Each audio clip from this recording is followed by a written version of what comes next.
मेरे पास सूचना आ रही है और एक सोर्स से नहीं, कई सोर्सेस से आ रही है और क्रेडिबल सोर्सेस से आ रही है कि अब पुलवामा 2 और बालाकोट 2 की तैयारी चल रही है।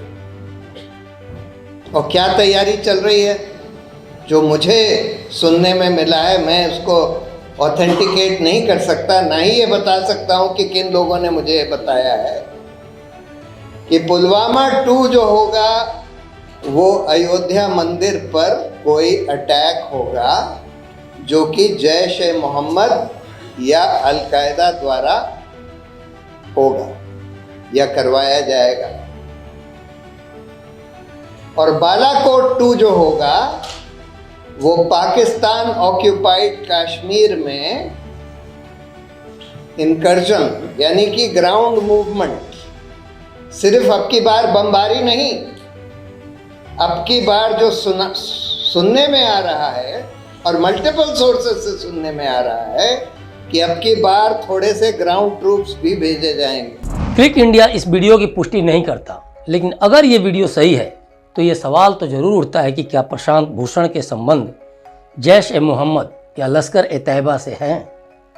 अगर नहीं तो प्रशांत भूषण को देश को बताना चाहिए कि उनके सूत्र कौन कौन से हैं, क्योंकि जो बात देश की एजेंसियों को नहीं पता प्रशांत भूषण को पता है। और चूंकि ये देश की सुरक्षा का मामला है और अगर कोई आतंकवादियों का मुखबिर देश में बैठा है तो उसका इलाज जरूरी है। देश की राजधानी से बस कुछ किलोमीटर की दूरी पर नूह में कल तलक शांति हो जाएगी, जिंदगी फिर से पटरी पर आ जाएगी। लेकिन देश भर में जिस तरह से एक के बाद एक जो तथाकथित घटनाएं हो रही हैं, उससे आपको लगता है कि ये शांति ज़्यादा दिनों तक रहने वाली है? क्या हम ये मान कर चलें कि देश को अस्थिर करने वाले 2024 तक नूह और मणिपुर जैसी घटनाओं को नहीं दोहराएंगे?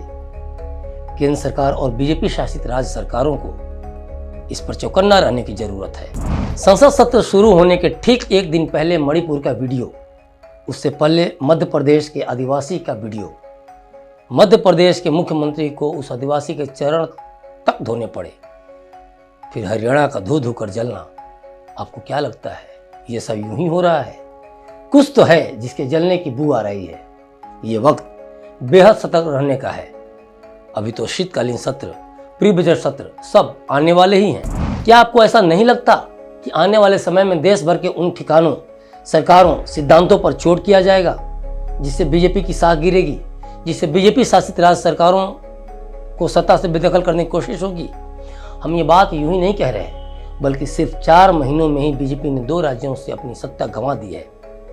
पीएम मोदी की देशभक्ति या देश को मजबूत करने की नीतियों की कार्ड के तौर पर विपक्ष द्वारा गठबंधन का नाम INDIA रखने जैसी बचकानी हरकत और धीरे धीरे 2024 के जनवरी फरवरी तक पूरे देश में विपक्ष और उसके एजेंडा पर काम करने वाले पत्तलकार ये माहौल तैयार कर लेंगे कि देश को बचाना है तो मोदी को हटाना होगा।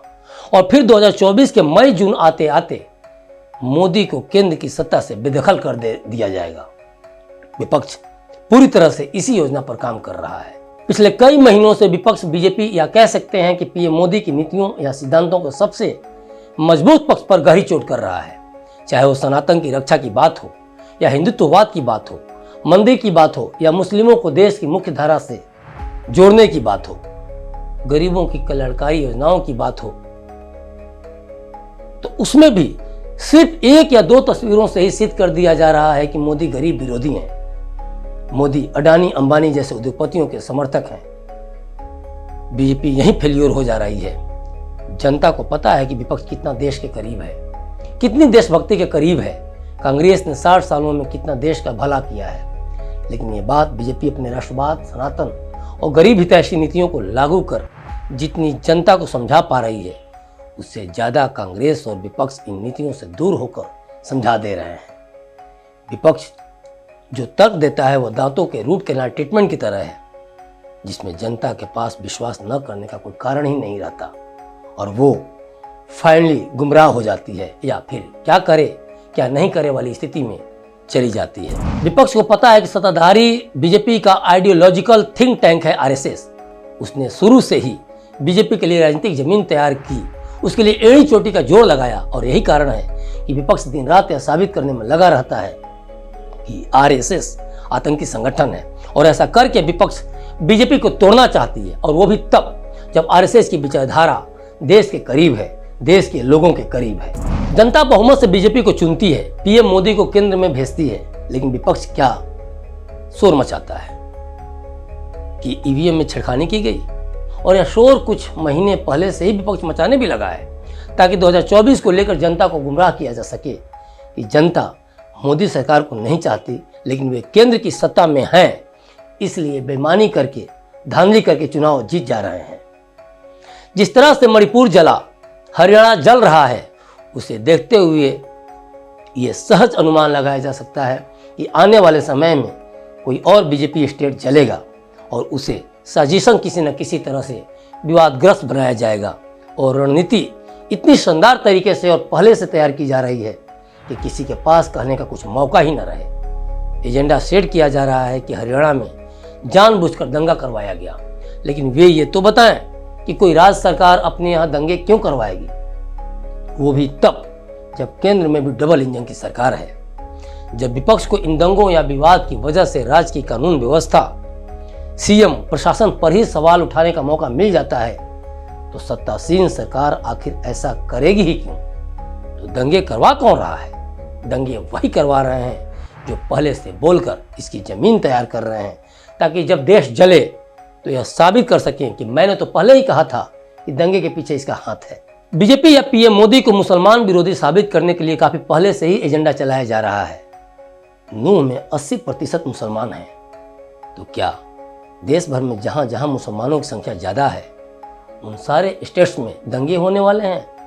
विपक्ष को पता है कि 3 तलाक की समाप्ति से लेकर हज के लिए पैसा बढ़ाना, मुस्लिम बच्चों की पढ़ाई सहित कई ऐसी मुस्लिम हितैषी नीतियां केंद्र सरकार ने हाल के वर्षों में लाई हैं, जिससे देश का मुसलमान मुख्य धारा में शामिल होकर आगे बढ़ रहा है, और यही विपक्ष की आंखों में खटक रहा है। उसे लग रहा है कि उसका कोर वोटर भी अब उससे दूर होने लगा है, खिसकने लगा है। देश का कोई ऐसा कोना नहीं बचा जहां पीएम ने भारत की संस्कृति को बचाने के लिए, संवारने के लिए मंदिरों का जीर्णोद्धार नहीं किया। पीएम द्वारा काशी विश्वनाथ मंदिर, सोमनाथ मंदिर, केदारनाथ मंदिर, अयोध्या में मर्यादा पुरुषोत्तम राम का मंदिर, चारधाम परियोजना, कश्मीर में मंदिरों का कायाकल्प, और यहां तक कि विदेशों में भी मंदिरों पर विशेष ध्यान ही विपक्ष के लिए राजनीतिक काल बनता जा रहा है। विपक्ष को पता है कि उसने भारत की मूल सनातन संस्कृति को ही उपेक्षित छोड़ दिया था, जिसे पीएम मोदी ने मूर्त रूप दिया, और हर देशवासी को एक बार फिर से अपनी संस्कृति पर इतराने का, गर्व करने का मौका मिला। अयोध्या का राम मंदिर जनवरी 2024 में बनकर तैयार होगा। केंद्र सरकार और खास तौर पर राज्य सरकार को चाहिए कि उस मंदिर की सुरक्षा को लेकर वो इस तरह से खुद को तैयार रखे कि 2024 के मई जून तक परिंदा भी पर न मार सके, क्योंकि मंदिर को लेकर सुप्रीम कोर्ट के निर्णय के बाद भी जिस तरह से देश की फिजाओं में कुछ लोगों ने नफरत खोलने की कोशिश की, वो कभी भी बुरा साया बनकर मंदिर को निशाने पर ले सकता है, जिससे बीजेपी ही नहीं, यूपी के सीएम योगी ही नहीं, बल्कि पीएम मोदी के पूरे राजनीतिक जीवन पर प्रश्न चिन्ह ला देगा। 2024 का लोकसभा चुनाव खत्म होने के बाद राम मंदिर को कोई खतरा नहीं है, क्योंकि तब तक नरेंद्र मोदी तीसरी बार पीएम बन चुके होंगे और कब्र में पैर लटकाए कई विपक्षी नेताओं की हसरतें खत्म हो चुकी होंगी कि काश जाते जाते एक बार और मंत्री बन गया होता। पीएम मोदी को इन सबसे सावधान रहने की जरूरत है, क्योंकि कुछ भी होता है उसके पीछे कोई भी हो, लेकिन सरकार में आप हैं। डबल इंजन सरकार की बात आप करते हैं तो ध्यान रखिए, विपक्ष डबल इंजन की सरकार को विकास के बदले विनाश की सरकार साबित करने में देर नहीं करेगा। और देश के लोगों को पता है कि जब आप डबल इंजन की सरकार लाने की बात करते हैं तो विकास को तेज करने की बात करते हैं, केंद्र और राज्य में सही गठजोड़ की बात करते हैं, ताकि जनता का तेजी से विकास हो सके। लेकिन आपको सतर्क रहने की भी जरूरत है, क्योंकि आने वाले समय में विपक्ष इसे वोट लेने का तरीका बता सकता है, क्योंकि राज्य में या केंद्र में कुछ भी होता है, जिम्मेदारी और जवाबदेही आपकी है, राज्य में आपकी सरकारों की है। राज्य के सीएम ये नहीं बोल सकते कि सबको सुरक्षा देना संभव नहीं। शपथ लेते समय तो राज्य की जनता की सुरक्षा को लेकर शपथ लेते हैं। सुरक्षा देते समय चिंटू, टिंकू और सरला को चुन चुनकर सुरक्षा देंगे? जनता यह कभी बर्दाश्त नहीं करेगी। जन आक्रोश सरकार और सिस्टम के खिलाफ आपके आक्रोश की अभिव्यक्ति है, उस सरकार के खिलाफ जिससे आपने चुन कर भेजा है बेहतर शासन के लिए। अगर वे कहीं फेल्योर होंगे तो हम सवाल तो करेंगे ही। बने रहिए मेरे साथ, फिर मिलेंगे। शुक्रिया।